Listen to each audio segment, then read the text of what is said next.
बिस्मिल्लाहिर्रहमानिर्रहीम। नाज़रीन अस्सलाम वालेकुम, मैं हूं इमरान वसीम।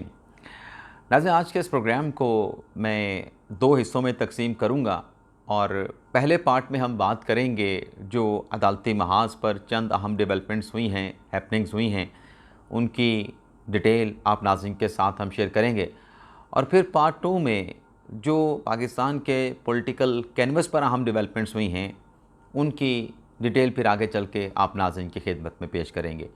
तो प्रोग्राम का आगाज़ करने से पहले आप दोस्तों से दरख्वास्त करेंगे कि चैनल को सब्सक्राइब कर लें, बेल आइकॉन का बटन प्रेस करें और अगर आपको हमारी वीडियो पसंद आती है तो अपने जानने वालों के साथ, अपने दोस्तों के साथ हमारे इस प्रोग्राम को शेयर भी करें। तो पहली खबर से नाज़रीन गुफ्तगू का आगाज़ करते हैं। आज सुप्रीम कोर्ट से जुड़ी एक अहम खबर मीडिया की ज़िन्नत बनी, जिसमें यह कहा गया कि सुप्रीम कोर्ट में जो सहाफ़ी हैं, जो सुप्रीम कोर्ट में कवरेज करते हैं, सुप्रीम कोर्ट के मामलात को रिपोर्ट करते हैं, उनके दाखिले पे पाबंदी लगा दी गई।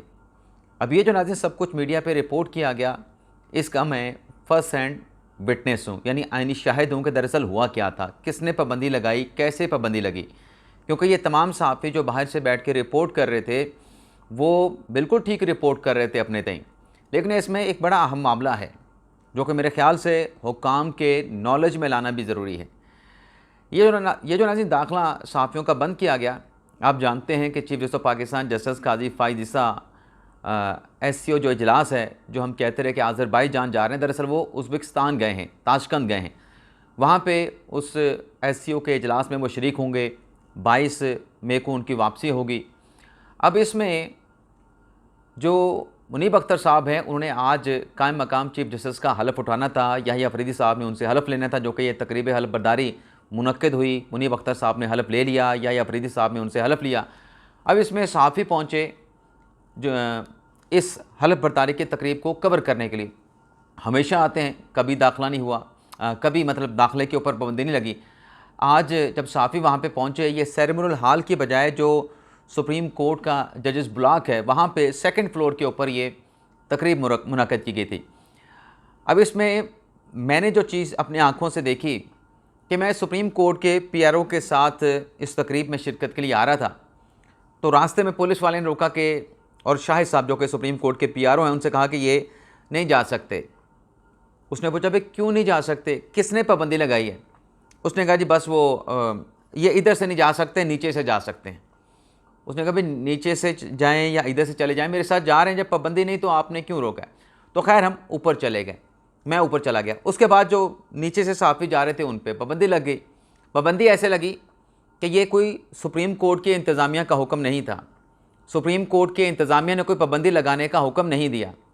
अब ये सुप्रीम कोर्ट की जो सिक्योरिटी है, जो पुलिस के अफसरान वहाँ पे ड्यूटी सर अंजाम देते हैं, अब कौन सा आला ऑफिसर है, SP साहब हैं, DSP साहब हैं, कौन से आला ऑफिसर हैं, ये उनका अब ज़ाती सो मोटो था कि सहाफ़ियों को आपने इस हल्फ बर्दारी की तकरीब में नहीं पहुँचने देना। तो उस वजह से ये सहाफ़ियों का दाखिला आज तकरीब हल्फ बर्दारी में रोक दिया गया। हालांकि सुप्रीम कोर्ट की इंतज़ामिया की जानिब से, सुप्रीम कोर्ट के PR ऑफिस की जानिब से, सुप्रीम कोर्ट के रजिस्ट्रार ऑफिस की जानिब से किसी सहाफ़ी पर पाबंदी नहीं थी। अब चूँकि मैंने कहा कि ये मामला हुकाम के नॉलेज में लाया जाना चाहिए, तो सुप्रीम कोर्ट का रजिस्ट्रार ऑफिस पूछे सिक्योरिटी हुकाम से, अफसरान से भी, आपने किस से पूछ के ये सहाफ़ियों के ऊपर पाबंदी लगाई? अच्छा, मेरी एक शख्सियत के साथ बात हुई तो उसकी तरफ ये कहा गया कि बड़ा लिमिटेड इंतज़ाम किया गया है, इसलिए आप ना आएँ। हफ्ते के रोज़ वैसे ही दो से ज़्यादा सहाफ़ी वहाँ पे नहीं होते। आज हल्फ बर्दारी की तकरीब थी तो मैक्सिमम 5 से ज़्यादा नहीं आ सकते और कभी पाबंदी नहीं लगी। तो ये पुलिस की जानिब से लैप्स हुआ है। जो पुलिस, इस्लामाबाद पुलिस के अफसरान वहाँ पे ड्यूटी देते हैं, उनका फ़ैसला था जो पुलिस एहलकारों ने नीचे इम्प्लीमेंट किया है। तो असल ये है, ऊपर सुप्रीम कोर्ट के रजिस्ट्रार को, इंतज़ामिया को इस सारे मामले की आप यूँ समझें कि भनक भी नहीं थी, ख़बर भी नहीं थी कि दरअसल नीचे हो क्या रहा है। पूछा मुझसे जज साहबान ने भी, इमरान साहब आप अकेले आए हैं, बाकी सहाफ़ी किधर हैं? मैंने कहा जी बाकी सहाफ़ियों को नीचे आने नहीं दिया गया। वो हैरान हुए क्यों नहीं आने दिया, लेकिन मैंने कहा वो कहानी फिर उनके साथ क्या बयान करनी है। लेकिन मैं अब ये सारी डिटेल आपके सामने रख रहा हूँ कि दरअसल ये मामला यूँ हुआ था। इसके अलावा आज जो फैसल वाडा और मुस्तफ़ा कमाल साहब को शोकास नोटिस जारी किया गया, उसका chief justice of Pakistan justice Irfan Sadiq Khan साहब और जस्टिस नईम अख्तर अफ़गान साहब ने तहरीरी फ़ैसला जारी कर दिया है। 3 सफ़ात का नाज़रीन ये तहरीरी फ़ैसला है। मैं इसके मुख्तसर से मंदरजात आपकी खिदमत में पेश करने जा रहा हूँ। इसमें नाज़रीन एक तो कहा गया है कि बाज़ाहिर जो फैसल वाडा ने, मुस्तफ़ा कमाल ने प्रेस कॉन्फ्रेंस की है वो तौहीन अमेज़ है। इनको शोकास नोटिस जारी किया जाता है, बल्कि फ़ैसले में तीनों जज साहबान ने लिखा है कि हम मजबूर हैं कि दोनों को शोकास नोटिस जारी करके उनसे एक्सप्लेनेशन मांगें। और आगे कहा गया कि दोनों ज़ाती हैसियत में पेश होंगे, तहरीरी जवाब भी दाखिल करेंगे। और यही आर्डर नाज़रीन जो फैसल वाडा के हवाले से है, यही ऑर्डर जो है मुस्तफ़ा कमाल के हवाले से जारी किया गया। आइंदा समात पे अटॉर्नी जनरल को बुलाया गया है, पैमरा को नोटिस जारी करके इन प्रेस कॉन्फ्रेंसेस का रिकॉर्ड तलब कर लिया गया है। और टीवी चैनल्स के लिए ये वार्निंग दी गई इस ऑर्डर में सुप्रीम कोर्ट के जजेस की जानिब से कि ये जो प्रेस कॉन्फ्रेंस है फैसल वाडा की, मुस्तफ़ा कमाल की, ये जब कंटेम्पचुअस है, कंटेम्प्ट की कार्रवाई हो रही है, तो टीवी चैनल अगर इसको री टेलीकास्ट करेंगे, इसको ऑन एयर करेंगे, री ऑन एयर करेंगे, तो ये भी तौहीन अदालत समझी जाएगी। तो फिर टीवी चैनल को भी तौहीन अदालत की कार्रवाई का सामना करना पड़ेगा। यानी टीवी चैनल को ये जो प्रेस कॉन्फ्रेंस है मुस्तफ़ा कमाल की हो या फैसल वाडा की हो, इसको री टेलीकास्ट करने से रोक दिया है। बसूरत दीगर सुप्रीम कोर्ट के फैसले में लिख दिया गया है कि फिर न्यूज़ चैनल के खिलाफ भी जो है वो कंटेम्प्ट की कार्रवाई हो सकती है। इसके अलावा नाजरीन अदालती महाज पर जो एक और अहम डेवलपमेंट हुई है वो ये है कि इमरान खान साहब और बुशरा बीबी साहिबा का जो दूसरा मुकदमा है, तोशा खाना का जो नया केस इमरान खान के खिलाफ नैब में बन रहा है, इंक्वायरी चल रही है, इन्वेस्टिगेशन चल रही है, वो जो मुकदमा है वो 24 तारीख को समाअत के लिए मुकर्रर कर दिया गया है। और आखिरी समाअत, ये जो नैब के नोटिस को इमरान खान साहब और बुशरा बीबी साहिबा ने चैलेंज किया था, इसकी आखिरी समाअत नाज़रीन 15 मई को हुई थी। तो अब 24 मई की नेक्स्ट डेट जो है वो इस केस की मुकर्रर कर दी गई है। अब नया मुकदमा क्या है इमरान खान और बुशरा बीबी साहिबा के खिलाफ? ये नाज़रीन मुकदमा है तोशा खाना पार्ट 2। एक तो तोशा खाना पार्ट 1 है जिसमें इमरान खान साहब को सज़ा हो चुकी है, बुशरा बीबी साहिबा को सज़ा हो चुकी है। वो जो हुमायूं दिलावर वाला नाज़रीन तोशा खाना है ना, वो तोशा खाना और नोयत का है। वो फौजदारी केस है इमरान खान साहब के खिलाफ जो कि इलेक्शन कमीशन में गोशवारे खान साहब ने जमा नहीं करवाए थे। वो और नोयत का है, ये और नोयत का नैब का तोशा खाना का रेफरेंस पार्ट 2 है नैब का। तो इसमें नाज़रीन जो इन्फॉर्मेशन सामने आई है उसमें यह कहा गया कि 7 घड़ियाँ इमरान खान साहब ने, लग्जरी कीमती घड़ियाँ इमरान खान साहब ने 7 खिलाफ कानून हासिल करके खिलाफ कानून उसको फ़रोख्त कर दिया। अब बहुत सारे दोस्त कहेंगे कि जब आपने हासिल कर ली तो खिलाफ कानून क्या हुआ, आपने तोहफ़ा ख़रीद लिया, इसमें क्या खिलाफ कानून है? आपका तोहफ़ा था, आपने मार्केट में बेच दिया, इसमें क्या खिलाफ कानून है? खिलाफ कानून नाज़िर बात यह हुई कि जो इस मामले का जो भी जवाब जस्टिफिकेशन पेश करी या सवाल कर रहा है, ये जो नाज़िर 10 तहाइफ का नया रेफरेंस बन रहा है। अब इसमें जो फैक्चुअल चीज़ है वो ये है, ये रेफरेंस इस बुनियाद पे तैयार किया जा रहा है कि ये तोहफ़े खान साहब ने ख़रीदने से पहले, इन तोहफ़ों के मालिक बनने से पहले, इन तोहफ़ों की मलकियत यानी खान साहब के नाम होने से पहले ही ये तोहफ़े अपने पास रख के इमरान खान साहब ने मार्केट में बेच दिए। और बेचने के बाद इन तोहफ़ों की कीमत जो है वो तोशा खाना में जमा करवाई गई। कानूनी प्रोसीजर ये है कि वह तोशा खाना में जो तोहफ़े आते हैं वो पहले वहाँ पे जमा करवाए जाते हैं। आपको जो तोहफ़ा मिलता है वो तोहफ़ा जमा हो जाता है। आप एक दरख्वास्त देते हैं कि ये तोहफ़ा जो मैंने तोशा खाना में जमा करवाया है मुझे पसंद आ गया है, मैंने रिटेन करना है, ये मुझे इसकी कीमत बता दें, मैं कीमत दूंगा, आप ये तोहफ़ा मुझे दे दीजिएगा। यानी आप कीमत अदा करके तोहफ़ा हासिल करते हैं। लेकिन यहाँ पे तोहफ़ा पहले ही अपने पास जो मिला था बाहर से अपने पास रखा गया, उसको मार्केट में बेचा गया और उसका 20% जो है वो तोशा खाना में जमा करवा दिया गया। तो ये नया रेफरेंस खान साहब के ख़िलाफ़ 10 कीमती तोशा खाने के तहफ़ का बन रहा है जिसमें 7 घड़ियाँ हैं। और इसमें नाज़रीन ये कहा गया है कि ग्राफ की जो कीमती वॉच है वो सर फहरिस्त है, सबसे कीमती तोहफ़ा ये है। और मिली भगत से इन तोहफ़ों की जो कीमत है उसकी डिटर्मिनेशन करा के 20% जो है वो तोशा खाना में जमा करवाया गया। अब ये जो बहुत सारे दोस्त कहते हैं खान साहब ने तोहफ़ा ख़रीद लिया, खान साहब का तोहफ़ा है, बेचें ना बेचें उनकी मर्ज़ी है। सवाल ये है, ये बात कोई और करे तो ठीक है, खान साहब का पेडेस्टल तो बड़ा हाई रखते हैं कि खान साहब करप्ट नहीं है, खान साहब बड़े साफ़ सुथरे हैं, खान साहब के ऊपर ऐसा कोई इल्ज़ाम नहीं है। जब खान साहब का मयार बहुत ज़्यादा हाई है नवाज शरीफ से, आसिफ अली ज़रदारी से, और वो रियासत मदीना की बात भी करते हैं, तो वो जो रियासत मदीना बनाने चले थे उनसे फिर ये सवाल क्यों नहीं पूछते कि आपने ये तोहफ़े, आप तो इनके रखवाले थे, आप ये तोहफ़े तोशा खाना में जमा करवाने की बजाय मार्केट में क्यों बेच रहे थे? तोहफ़ा तो आपने रखना है तो पहले तोशा खाना में जमा करवाएं, उसकी कीमत जमा करवा के फिर आप वो तोहफ़ा तोशा खाना से ले लें। लेकिन यहाँ पे आप तोहफ़ा जमा भी नहीं करवा रहे, तोहफे को जमा कराने से पहले ही बेच रहे हैं और फिर 20% जमा करवा रहे हैं, तो ये कानून की वायलेशन है। और जिस बात के खान साहब अमीन थे तोशा खाना के, उसकी तो धज्जियाँ बखेर दी गई खान साहब की तरफ से, उसकी धज्जियाँ बखेर दी गई। लेकिन ये सवाल आप खान से नहीं कर सकते। क्यों नहीं कर सकते? क्योंकि खान साहब रियासत मदीना बनाने चले थे। रियासत मदीना के खलीफा से हज़रत उमर से सवाल हो सकता है, लेकिन खान साहब से सवाल नहीं हो सकता। माजरत के साथ ये हमें बातें कहनी पड़ती हैं, माजरत के साथ। आगे नाज़रीन, एक और मुकदमा इमरान खान साहब का, साइफ़र का, कन्विक्टेड हुए इमरान खान भी, शाह महमूद कुरैशी भी।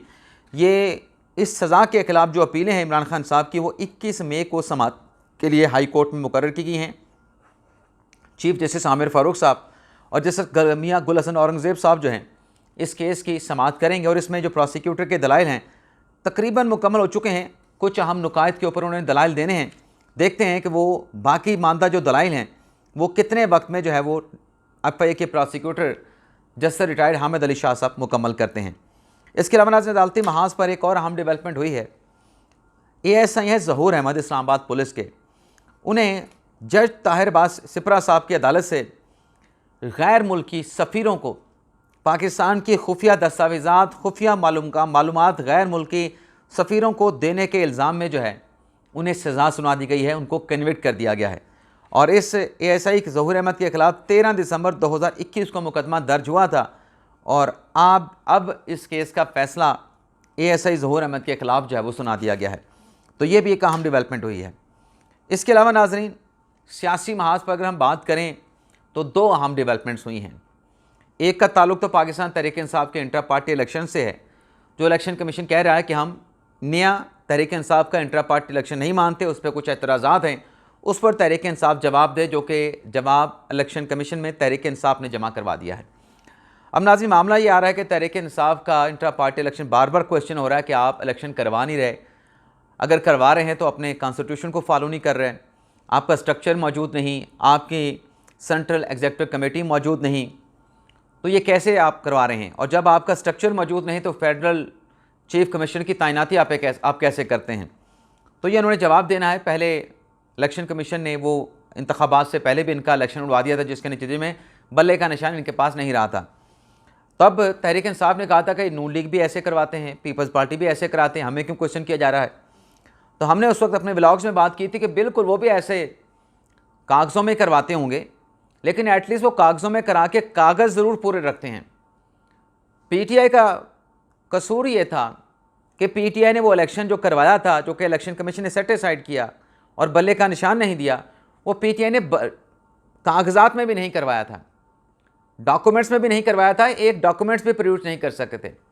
अब आप इसके मुकाबले में मुस्लिम नवाज़ को देखें कि चंद रोज़ पहले वज़ीर आज़म शहबाज शरीफ साहब, जो कि नून लीग के प्रेसिडेंट हैं, उन्होंने इस्तीफ़ा दे दिया, रिज़ाइन कर गए कि मैंने ये मुस्लिम लीग की सदारत नहीं रखनी। आज नून लीग की पार्टी का इजलास था, मरीम नवाज़ साहबा थी, शहबाज शरीफ थे और साबिक सदर बानी मुस्लिम लीग नवाज़ शरीफ साहब भी मौजूद थे। उस पार्टी के इजलास में जिसकी मीडिया कवरेज हुई, मीडिया पे दिखाया गया कि नून लीग का इजलास हो रहा है, उसमें शहबाज शरीफ को अबूरी नून लीग का सदर बना दिया गया है और कहा गया है कि हमारे 28 मई को सेंट्रल एग्जीक्यूटिव कमेटी का, सेंट्रल एग्जीक्यूटिव नहीं, वो जो मरकज़ी मजलिस आमला होता है, बल्कि जो मजमूई तौर पे मजलिस आमला होता है, उसका इजलास होना है, जिसमें नए सदर का इंतखाब होगा और नए सदर के उम्मीदवार नवाज शरीफ साहब होंगे। और 28 मई को इलेक्शन होगा नाज़रीन ये, और ये 28 मई को इलेक्शन करवा के नून लीग, नवाज शरीफ, शहबाज शरीफ, मरीम नवाज़ ये पैगाम देने जा रहे हैं कि हम तो 28 मई वाले हैं, जिन्होंने 28 मई को एटमी धमाके किए थे। हम 9 मई वाले नहीं, हम 28 मई वाले हैं। और उस दिन भी इसी तरीके से मीडिया की कवरेज वहाँ पे सब कुछ करके दिखाया जाएगा, ये देखें कि हमने इलेक्शन करवाया है। और इससे पहले भी नाज़रीन इसी तरीके से उन्होंने इलेक्शन करवाती रही है। ये जो हम कहते हैं कि ठीक है, तहरीक इंसाफ की एक लम्हे के लिए बात मान लें कि उन्होंने भी डॉक्यूमेंट्स में करवाए होंगे, लेकिन उनके डॉक्यूमेंट्स पूरे हैं, लेकिन वो इलेक्शन किसी हद तक होते थे, डॉक्यूमेंट्स भी पूरे होते थे, लेकिन कोई ना कोई एक्सरसाइज भी होती थी।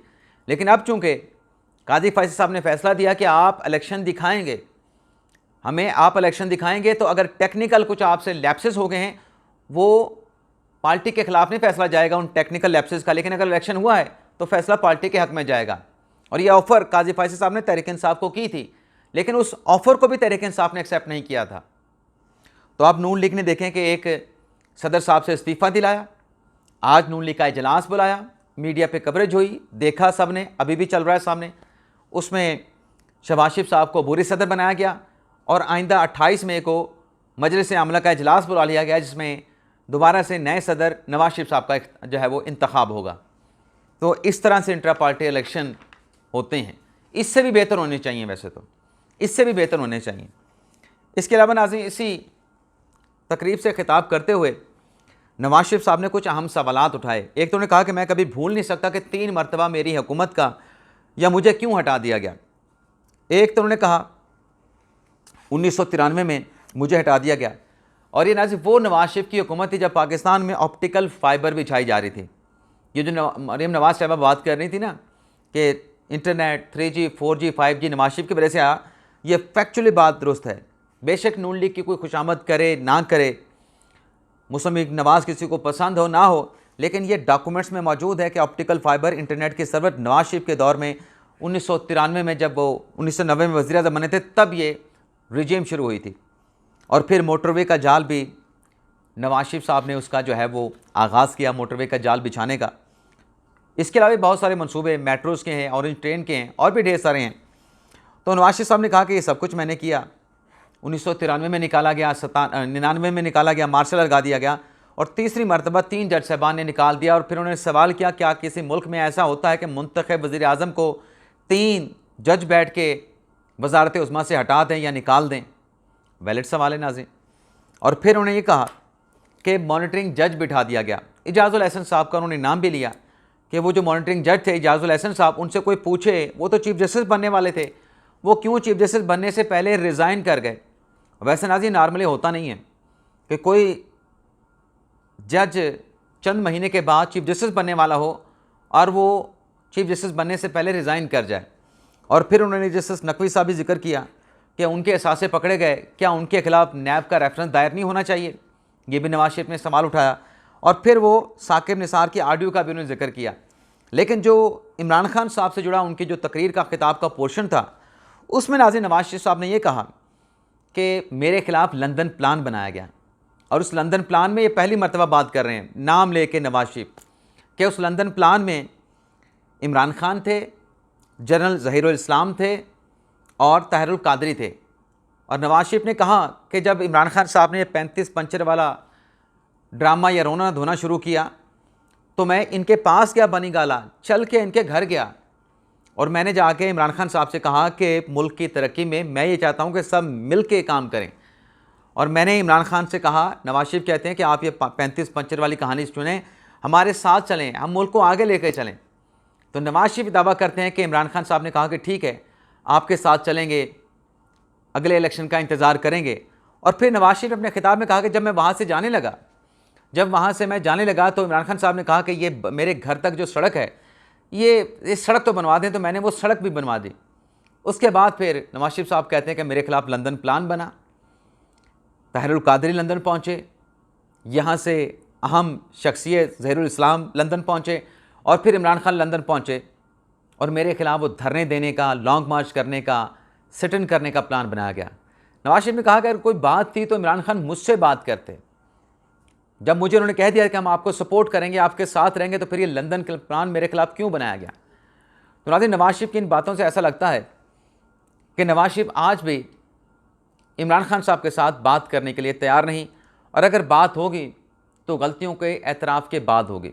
ये मेरी असेसमेंट है। लेकिन आज इमरान खान के हवाले से जो इंकशाफात थे, उसमें 1-2 बातें ऐसी थीं जो पहली मरतबा जिन पे नवाज शरीफ साहब ने लबकुशाई की। तो ये नाज़रीन आज का हमारा वीलॉग। आपसे इजाज़त चाहते हैं। अल्लाह ताला हम सब का हामी नासिर अपनी दुआओं में याद रखिएगा। अल्लाह।